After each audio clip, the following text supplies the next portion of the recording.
All right, I want to go over the starting of the Parallax environment. We can fill these out as we go.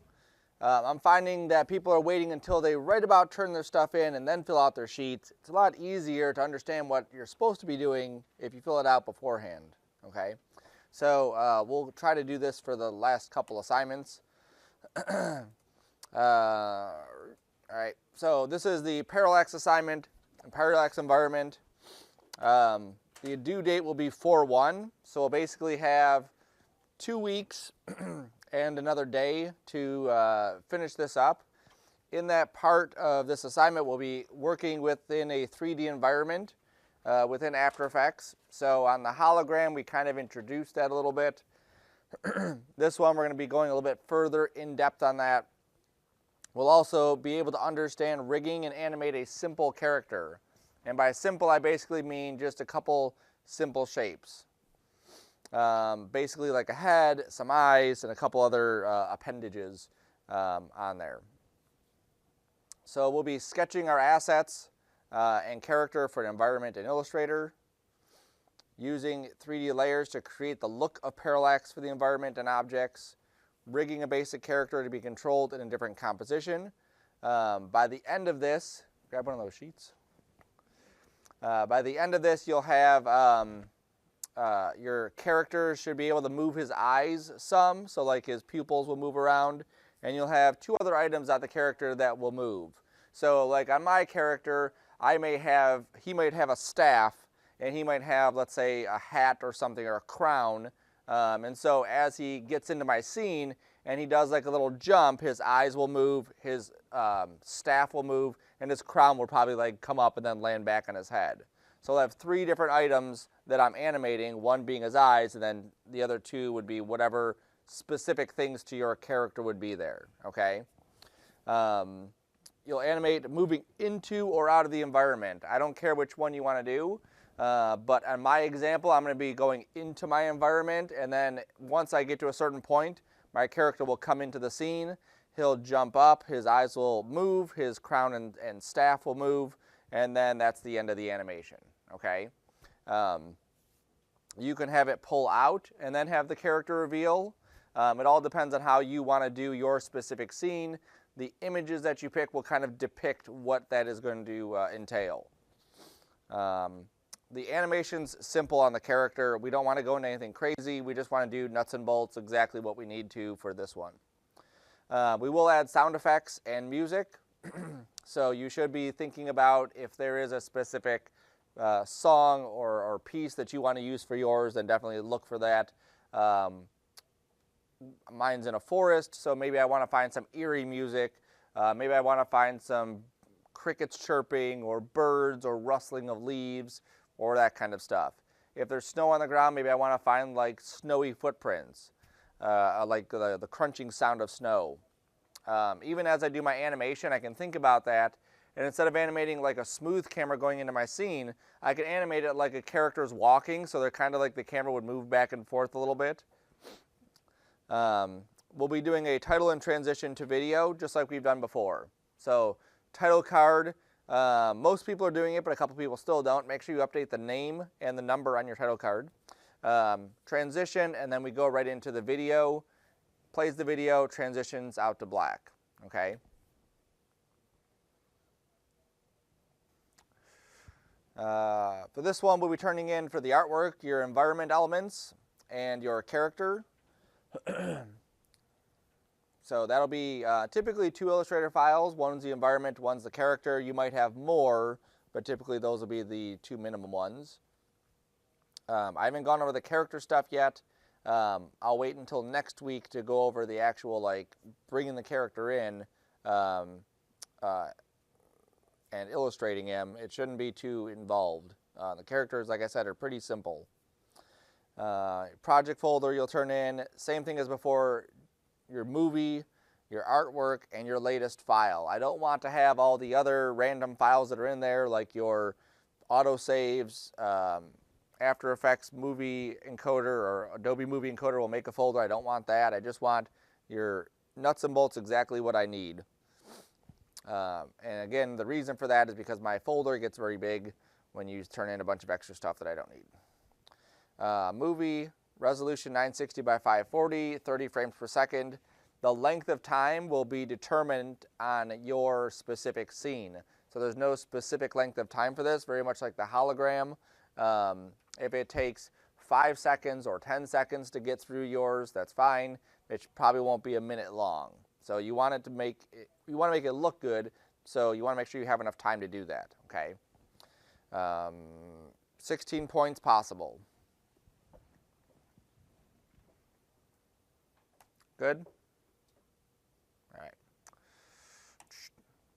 So this is just a playing around thing that I did. This is a 3D NES, and I drew this in Illustrator, brought all the layers into After Effects, and I just shaped it into what you're seeing now. Each piece of this is a separate layer. So like the front of this is one layer in Illustrator. The side of it is actually 2 layers because it's at 2 different angles. So like this is one piece and that is one piece. The top of this is another piece. The back is all one piece. The other side is exactly 2 pieces again. Okay. And then using After Effects 3D, I'm able to move things around and rotate them to make it look like it's 3D. And obviously it takes a bit of tweaking to get it perfectly lined up. But then you can do stuff like this. And this is kind of like the foundation for what we're going to be doing. This is the startup for where you're going to be building your stuff. Okay, this is not a complete scene, but this is just the startup so you can get an idea of it. This is going to start to move very slow. I've hit play. It's going. Actually, let me put all these up to highest. There we go. And then hit play again.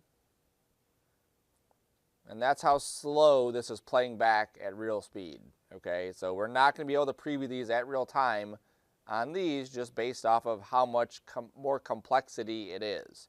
We've hit a point now where our stuff is just getting that much more involved that it does take a longer time to do these types of things. What that means is that you have to be more vigilant to make sure you're going through and previewing this and making sure that it does look good in real time, not just like setting keyframes and hoping that it works out. This is 5 seconds. I'm going to hit play so we can see it. But you can see how we're kind of moving through this environment. Okay.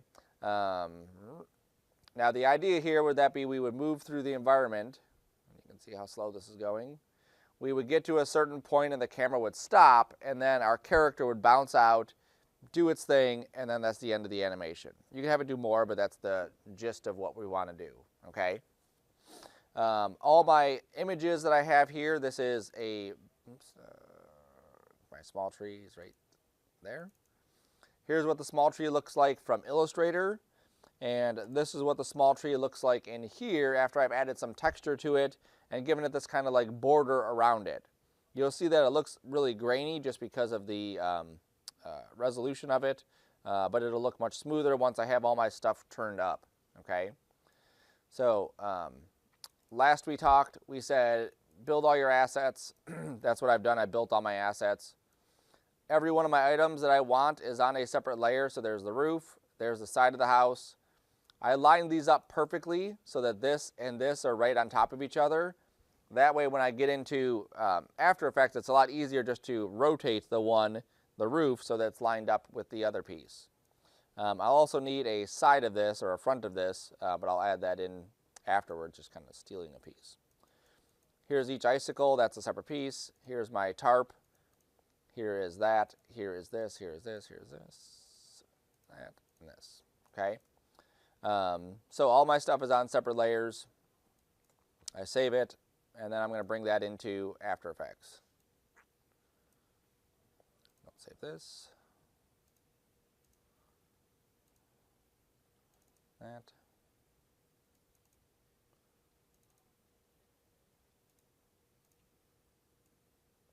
I've already copied my folders, did all that stuff.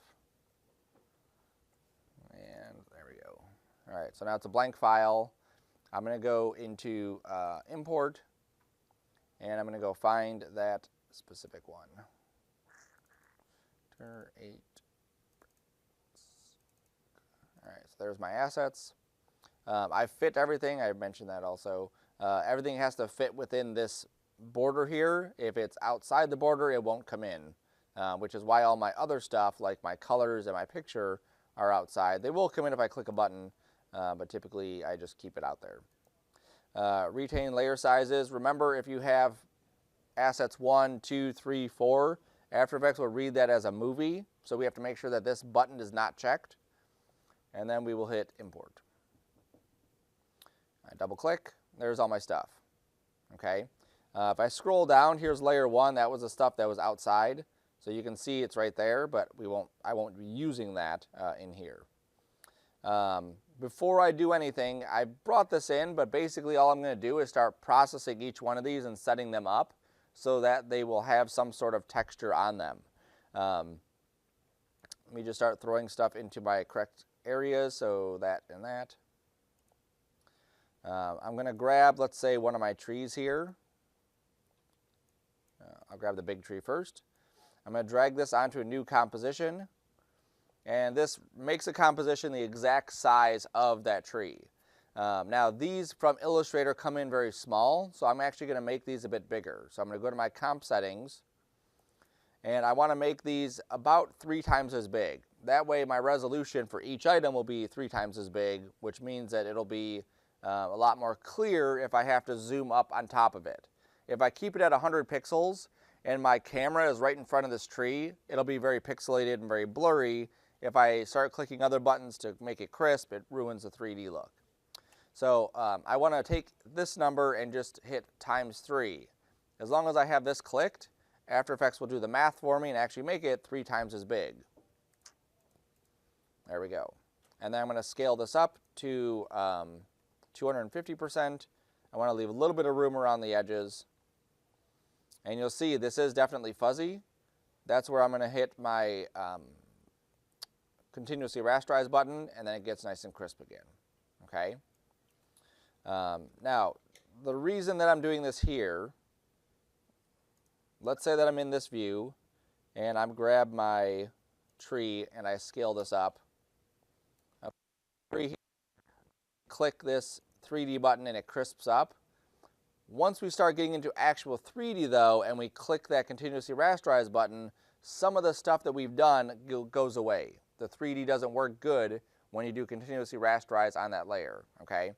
So that's why we're creating this other composition that's bigger, scaled up, smooth, then we can bring it into the final comp. All right, so every one of my items, I want to have some sort of nice texture to it to give it a little bit more of a finished look, not just this plain boring look. So one of the websites that you can utilize is called textures.com. You can create a free account and you can download stuff. You're only able to download 15-ish items a day. But if I go to, let's say, wood, scroll down past these, past those, and I start looking for something that might look like a tree trunk, or something that just has a nice texture to it, like, something like that might be a good one. I can download this small one right here. If you find a seamless one, that's ideal. Seamless means that you can copy it and paste it over and over and over again, and you won't see a seam. This one here, if you tried that, you would see a seam every time, okay? Oops, I don't want to favorite that. I want to favorite it. I want to preview this. There we go. All right, so that's what that one looks like, and then here's what this one looks like. Oops. So I'll download that, and then I'll import these into my scene. Now I added, I just make a textures folder, and I grabbed all of these different ones. And I just basically grabbed some grunge ones. They all work. I'll import them as footage, no sequences, import. And then I'm just going to drop these into my stills and then find one that fits. So here's one of my images that I grabbed. Here's another one. Here's another one. This one actually works pretty good because that kind of looks like tree bark. I'm going to use that inside of this one. So I just drag this down to here. Just so you can see my other ones, there's that one, this one, and that one. Okay, so I drug the tree bark looking one into this composition. Now what I want to do is I want to make it look like this tree bark is actually on this item. There's many ways you can do this. One of the ways is if I just go to my mode and I switch this to, let's say, multiply, you'll see that now the tree bark looks like it's actually interacting with that color. I could play with something else too, like I could try add, that's too bright. I could try overlay, maybe that would look good. You can play with them to find the one specifically for your scene that looks like the way you want it to look. I like multiply, so that's what I'm going to use. Yeah, color burn was too dark. Now, in order to get the rest of this to go away, I'm going to go to track matte, and I'm going to use a track matte on the rest of that. Now, when I use a track matte this way, it automatically hides that layer, remember? So I just turn it back on. So now I have that layer on, multiplied on top of this, and then I can see that tree bark. And then if I go to the scale, I can scale the tree bark down to change the sizing of it. If I go too far, obviously I lose that texture, it just stops working. One of the effects that you have is called CC Tiler, it's under Distort. If I drag this onto my texture, and then I rescale this back up, there we go.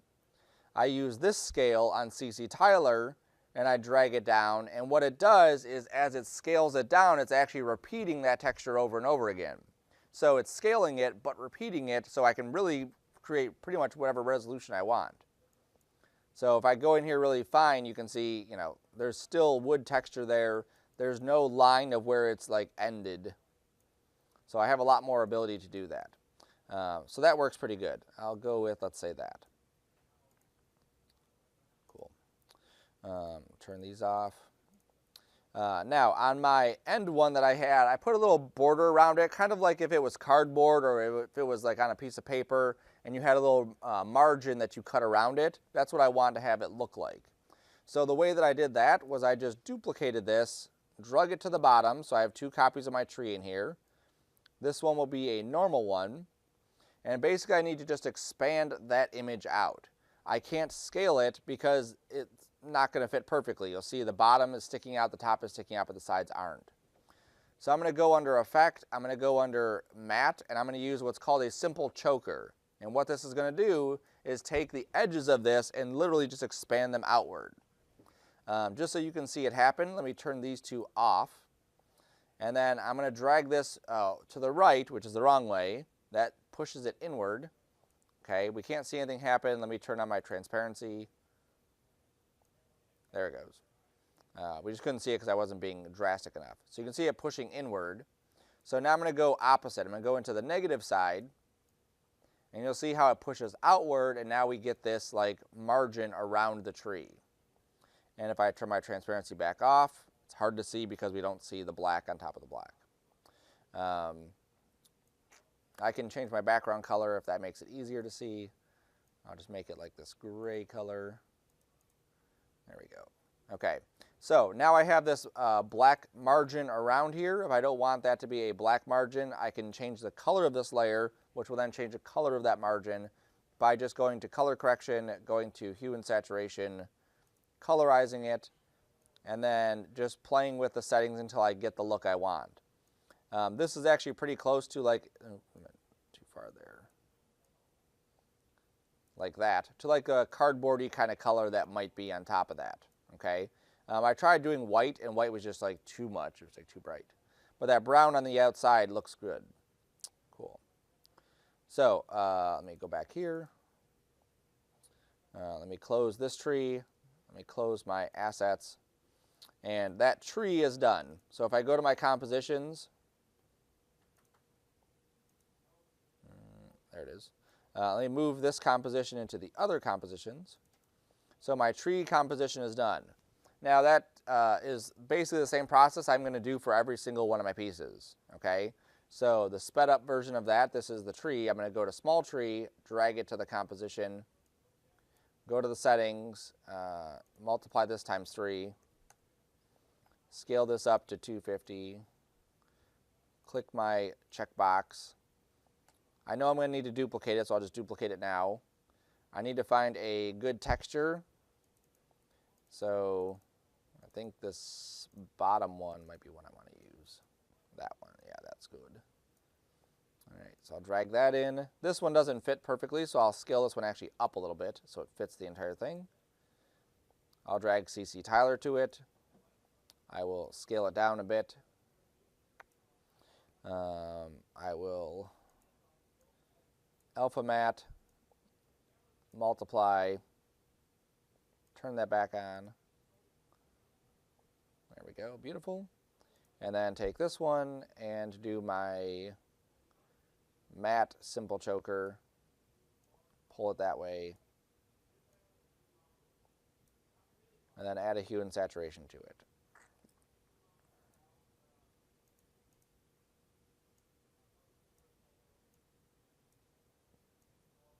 There we go.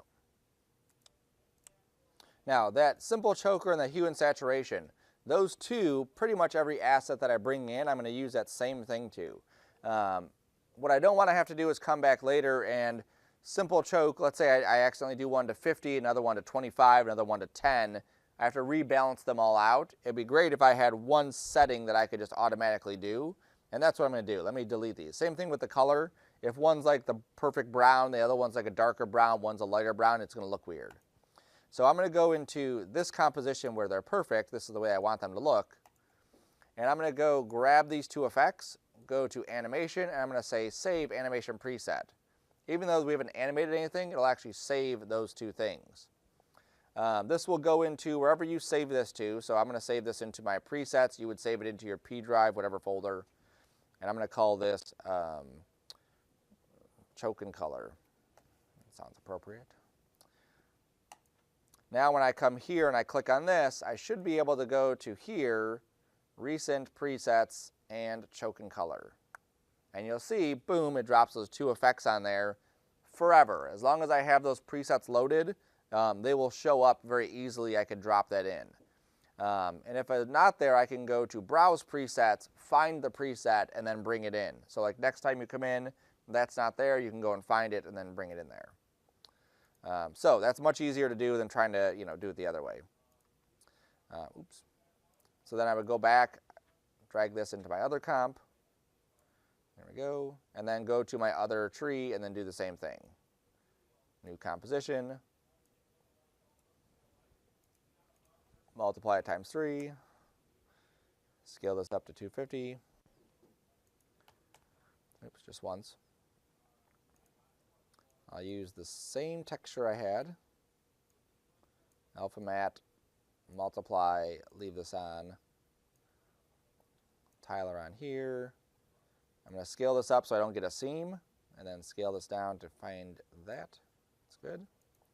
And then I click on this one, and choke and color, boom, done. Okay? So that process will get a lot quicker the more you do it. You don't have to do the same look that I'm going for. You do the look that you think is going to be best for your scene. You could do straight colors on there. You could do very vibrant things. It all depends on what specifically you want to do, okay? I think having these nice textures on here look nice, and so that's what I want to have. If I don't want the textures to be so drastic, I could always take the opacity down on the texture, and you'll see how that texture then goes away. So if I don't want it to be as drastic, I could do that as well. I could also adjust the coloring of the texture to adjust the coloring of the item. Don't be afraid to play with that. All right. So once you've done that to several of your items, then you can start actually compiling all these things together. Come on, just get, you're so close, there you are. All right, so now I'm going to start a new composition. This is going to be the one that I'm going to put all my 3D stuff in. 960 by 540, let's say 30 seconds to start, 30 frames per second. Background is light gray, sure. I did forget to click a button here. That one, there we go. Make sure I clicked it here, yes, and make sure I clicked it there, yes, okay. So now what I'm going to do is start to build my scene. I'm going to start off with a floor, and then I'm going to start adding all my trees into the environment, okay? So the floor is just going to be a solid. 960 by 540 is fine. We'll scale it up. We'll call this, oops, that's composition. Where are my hotkeys? There we go. Floor. 960 by 540 pixels square, yes, that, yes. Okay. I'm going to hit my switches and modes so I can get back to here. The floor is going to be flat, so I rotate it. So I hit 3D on, then go to rotate, and then I just lay this down on the ground. Now, if it's perfectly on the floor, it should be 90 degrees. That's the floor. And then I need to take this Z direction and move it down, so I have the floor right there.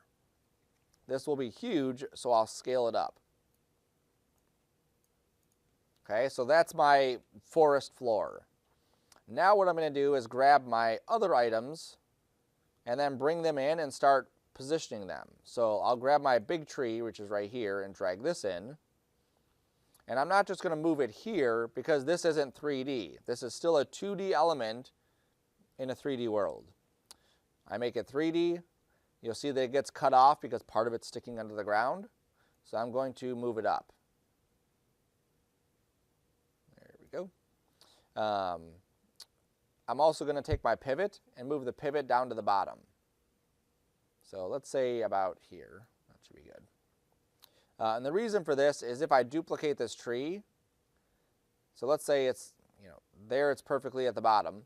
If I were to duplicate this and scoot it over, and I want it to be smaller, if I go to scale, I can just scale it down like this. If the pivot's in the middle, and I scale it down, well, now I've moved it off the ground, and then I would need to then go back and grab it and drag it back to the ground. If the pivot's already there, it makes it a lot easier to duplicate, scale, and move stuff. I can also rotate this in 3D, not that way. This way, give it a little bit of an angle. There we go. All right, so there's one of my trees. This one doesn't have a top on it, so I'm not going to be able to use this for a whole lot of different things closer or further away. But I can duplicate it. Let's say pull it closer to the camera here. I want to lose the fact that this stripe and this stripe are exactly the same. So if I were to rotate this around enough, there we go. Now we don't see that they're exactly the same. Kind of see it, but not really. I'll add other stuff in front of it so we don't see it too good. There we go. So now I have a couple trees right here. Now, so we can see what this is doing, down here at the bottom, you have different ways to look at this scene. This is a 3D scene as far as After Effects is concerned. Right now, we're looking at it through a 3D camera. If we go to a top view, this usually will help. Here's one tree, there's the other tree, okay?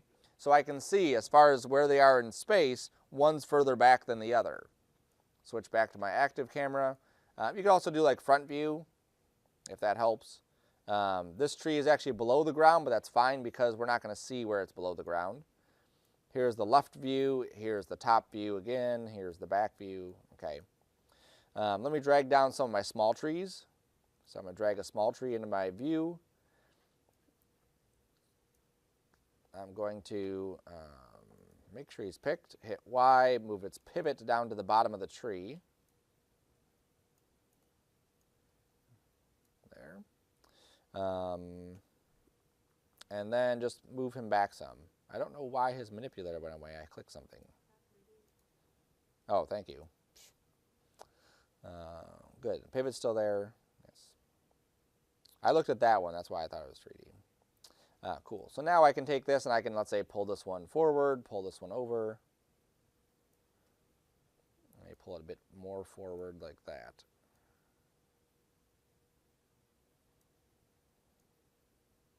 All right. Oh, now it's floating. The ones that are really close to the camera don't matter where the bottom is because you don't see it. There we go. So I'm just going to make it a bit smaller to kind of cover up the fact that it's the same tree. Now I'm going to duplicate it. I'm going to push it back some. This one I'm going to put on the ground, so I'm going to switch to my front view and then move it so that it's sitting on the ground.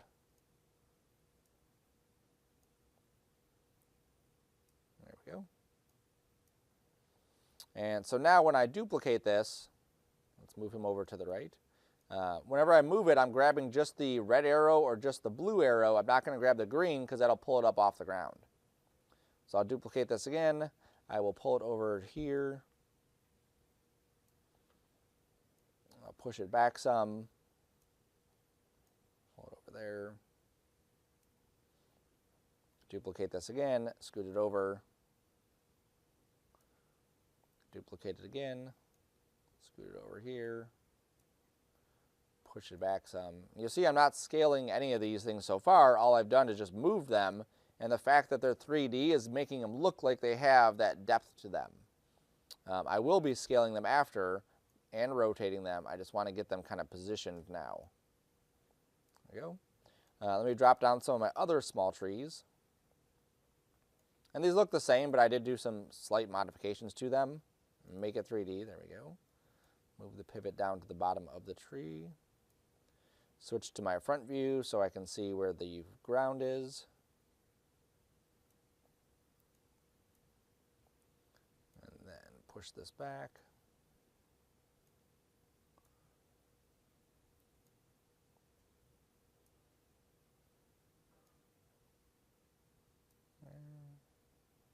Okay, and you'll see very quickly when you have these kinds of assets where it's just like something you can repeat over and over and over again, it makes your job a lot easier.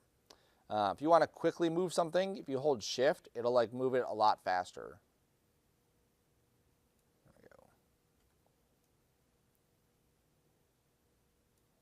go. All right, so now if I look inside my list here, I have all these small trees. I'm going to go to their rotates and just rotate the Y direction a little bit. The Y is the one that would control them rotating left or right. The X or Z would rotate it so it's like slanted. I don't want it to be slanted. Oops. I want to make sure I don't rotate it too much that I lose their believability of them being, you know, in the scene.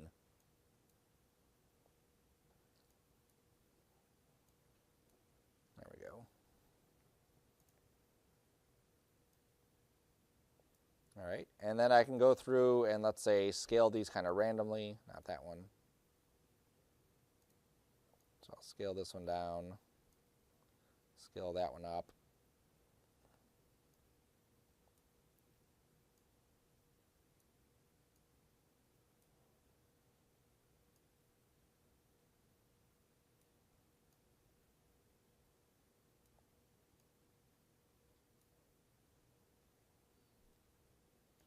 There we go. So now they're all different sizes, they're all different rotations. Now I'm going to make a camera. It's typically you want to do this pretty early on because as your camera moves through the scene, you'll get an idea of where you need to add stuff. From my sheet here, all I've created so far were these 3 items. I still have this thing I want to add into it, this thing I'm going to add into it, this thing I'm going to add into it. I may create, I don't know, there's a rock or something back here. I'll probably have some sort of rock that I'll bring into the scene. There's some weird stuff hanging from this tree. I'll probably add that. There's some other stuff. I'll add those too. These little sticks hanging out of the ground, I'll add those. If I know where my camera's moving, I know where I can add stuff. I know where I need to move stuff. If I've cluttered my area too much, I know that I need to, you know, adjust where that's happening. So under Layer New, this is where I create a camera. And you can do the Control-Alt-Shift-C if you'd like to do that. There's 2 kinds of cameras, a 1 node and a 2 node. We're going to use a 1 node, but let me show you what a 2 node is first. I believe everything else is default, yes. All right. This 2 node here, if I go to the position of it and I start moving it, let's say left and right, you'll see how it's rotating my stuff around, okay? Even though I'm only dealing with position right now, it basically has the camera and it has what's called a point of interest, basically like what it's looking at. And as I move my camera, it's basically stuck looking at this point of interest the entire time. So typically I don't like to use these, especially for the starting projects, because it can be a lot to try to manage. I want to rotate my camera. Well, you're not rotating it because it's actually being controlled by that point of interest. And it's very difficult to move around. So I'm going to go and make a new camera. I'm going to make it a 1 node. And then we have a couple options here that we can kind of look at. The major ones that we'll be playing with is, let's say, focal length. If you look at cameras in the real world, typically the bigger focal lengths will make your stuff look flatter. The smaller focal lengths will make your stuff look more like fisheye. Okay? So again, just so you can see this, let's put this at 10 for the focal length. I'll turn depth of field off and hit OK. So now this environment looks enormous. It looks really long, really far. If this was what I was going to use, I would have to populate all that stuff on the right side and a lot more stuff on the left side to make it feel like an enclosed forest. I'll double click this. I'll go again the other direction. So let's put this at 200. And now everything is super flat. Okay, so everything is like right in the same level. If I back out a bit,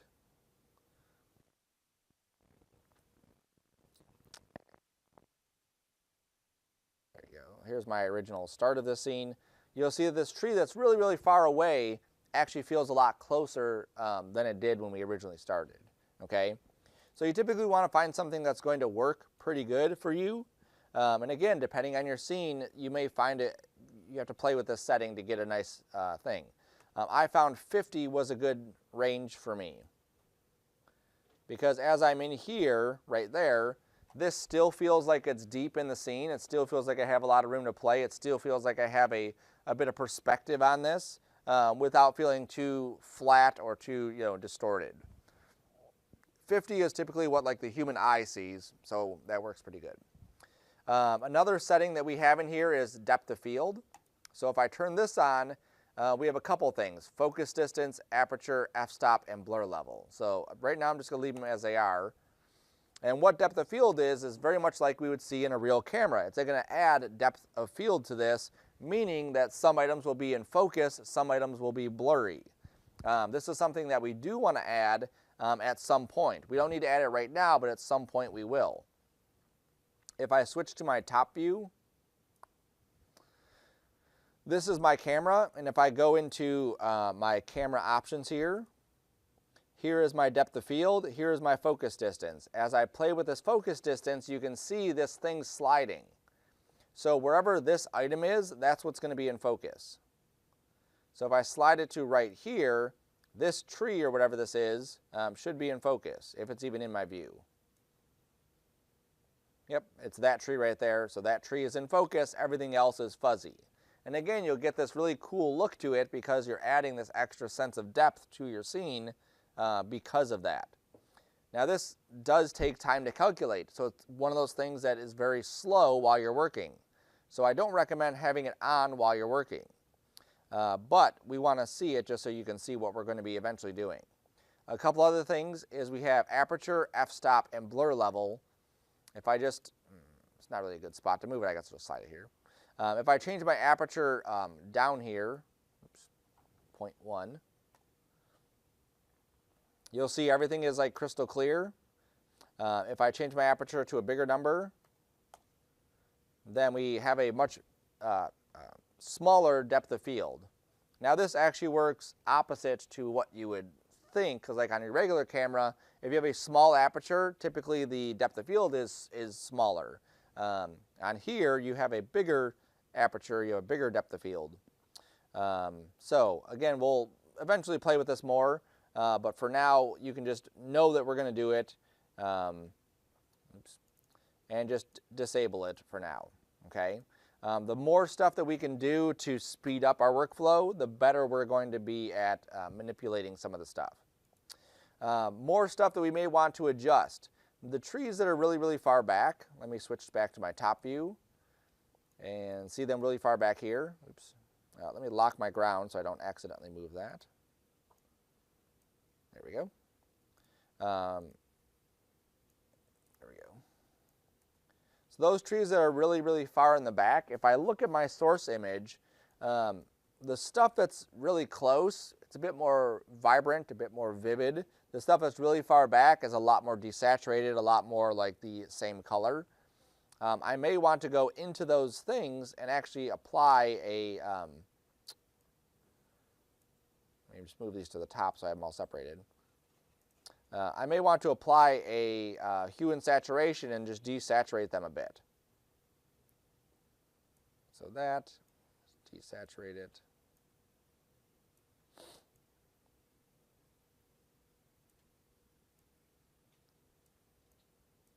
Maybe even, yeah, I know.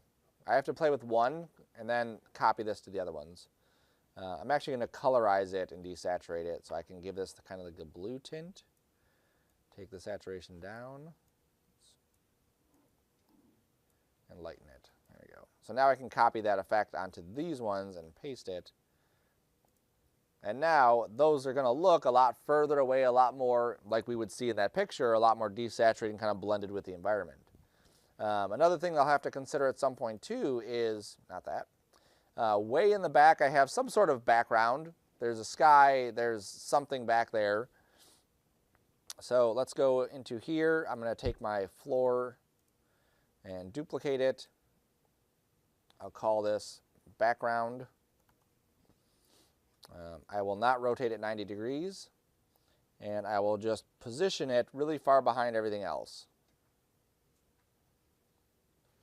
There we go.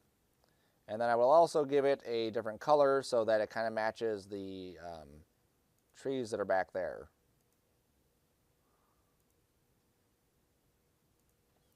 Now, even my floor, I could take and put into a composition, give it some color.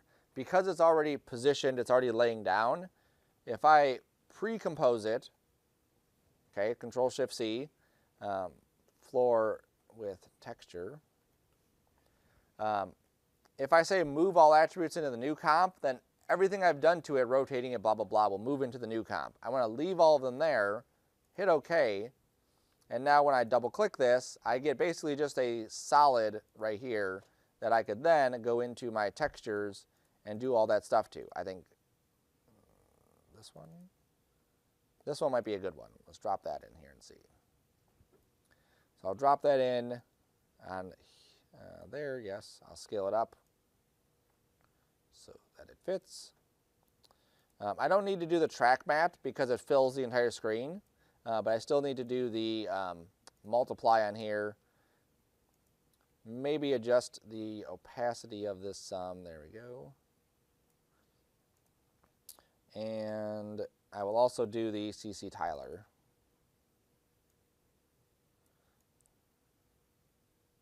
Oops. There we go. So now when I come back to my composition, now my floor has some sort of texture to it, where a second ago it was just kind of boring and plain. And I can do the same thing in the back. Grab this background, Control-Shift-C, leave all the attributes, background, texture.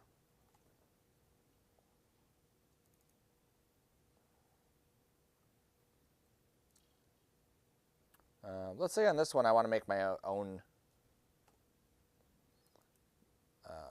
material here. So if I go to noise, add turbulent noise, I get this kind of pattern, and I'm just going to take this, let's see, cloudy, there we go.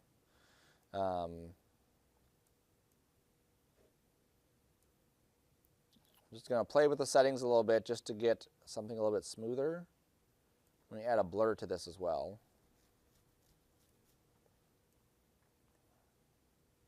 There we go. All right, so I'm just going to take this. That's my new texture. I'm going to multiply my texture on top of that. There we go. And good enough for now. All right, so now way in the background, again, we just have this extra little bit of texture on the background to make it feel a little bit more complete, okay? And I would just continue the same process. I would bring in another item, texture it, lay it out, and do that. If it's something more complex, we'll get to those things like my, where's that? My cabin here is going to be something that's going to be 3D boxed, so I will show how to do that. You can definitely try it if you want to. These things here, I would do the same type of setup, just drop them into place. These things here, same exact thing, drop them into place. This here, because it's a tarp or whatever, there it is. Let me just drag it down so we can see what I would do to this. I can go under my distort, and I can add several things in here. Let me see, maybe turbulent displace. Okay, and as I hit play, is it going to play? No, it's not going to play. I didn't animate it, that's why. If I animate this evolution, all right, let me solo this so I only see that. As I animate this evolution, you can see how this thing is going to wave back and forth. By playing with these settings, I can adjust where and when and how it's doing all that. So if I just said, let's say, pin the top of this, boom, and then I did it, you'll see that the top stays pinned, sort of. Resize layer, anti-aliasing. Let me move my pin down here. Let me change the size of this. There we go. Maybe the amount should also change.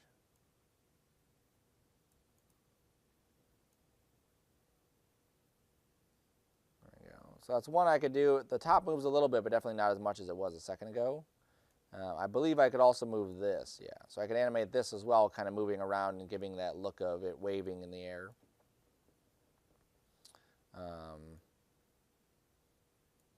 What's that?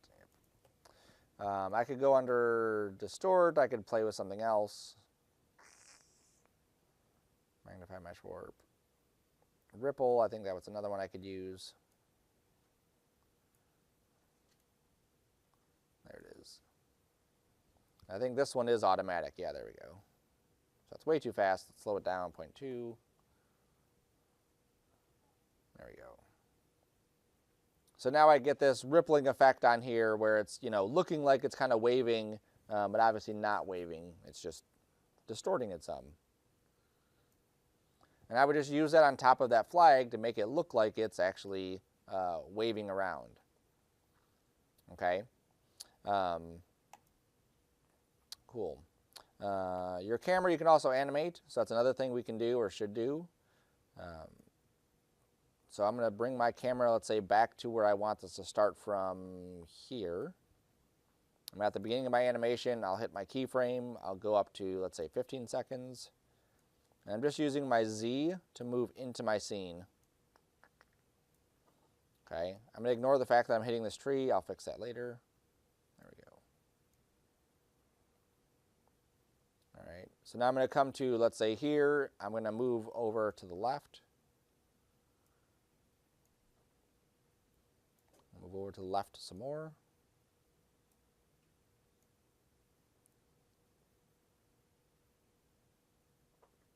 Let's get rid of this keyframe. No, that doesn't help.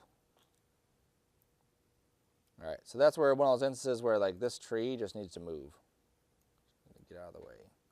Maybe this tree also needs to nudge over a bit. There we go.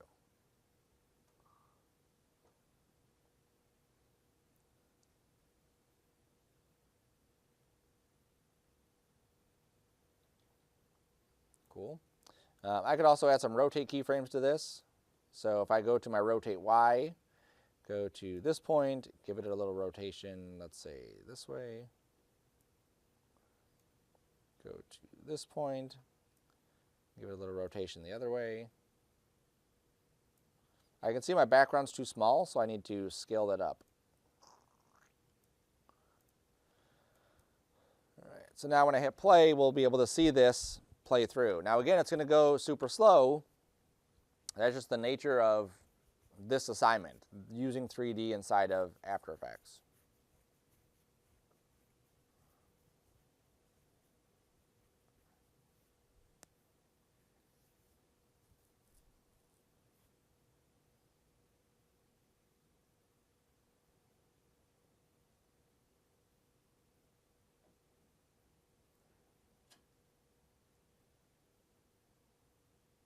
And other things I can think about too is I may want to have like fog rolling in or fog in certain areas in the back just kind of moving around slowly. I can find a video of fog. YouTube actually has a bunch of royalty-free like fog videos. I can generate that inside of After Effects using turbulence and some masks or even some of the particle effects. All right, so this should be playing back at real time. I could obviously assess, do I like the way it's moving? Do I like where my camera is? Do I like how fast it's going? All that stuff. I think this is probably a bit too high because I'm kind of like at tree level. I probably want to actually be a little bit lower. So I'm going to go into my Y direction here and just put myself closer to the ground. And go to my next keyframe and do the same thing. Just put myself closer to the ground.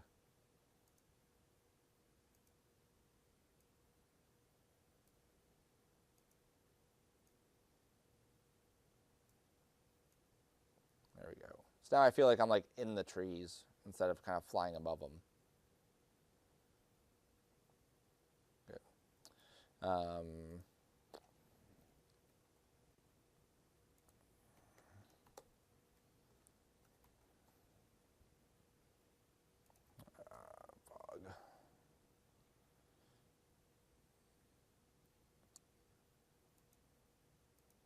So, like I said, some of these are free to use. I don't know if this specific one is.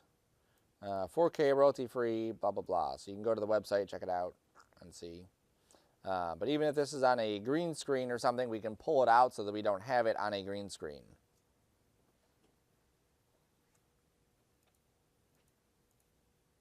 There it is. So that's something that we could utilize inside of our scene. Now this might move too quick and it doesn't work for us. We may have to search for something else. Same thing here. Yep. So HD, free video download. This is a free video effect for your personal and commercial use. And he actually has, it looks like, a couple different sources of fog and smoke and stuff inside here. So that's other stuff you can kind of look for and see if you want to utilize them as well. Okay, so this is where it's going to start, is by just bringing those assets into After Effects and starting to lay out where they're going to be and starting to get your camera moving. And then you can populate, and I can see, like, this is where I want my cabin to be, one right here. I want my signage to be, like, right there, right next to where my character is going to, let's say, jump into the scene. And if this moves too slow, I start squeezing my keyframes closer together.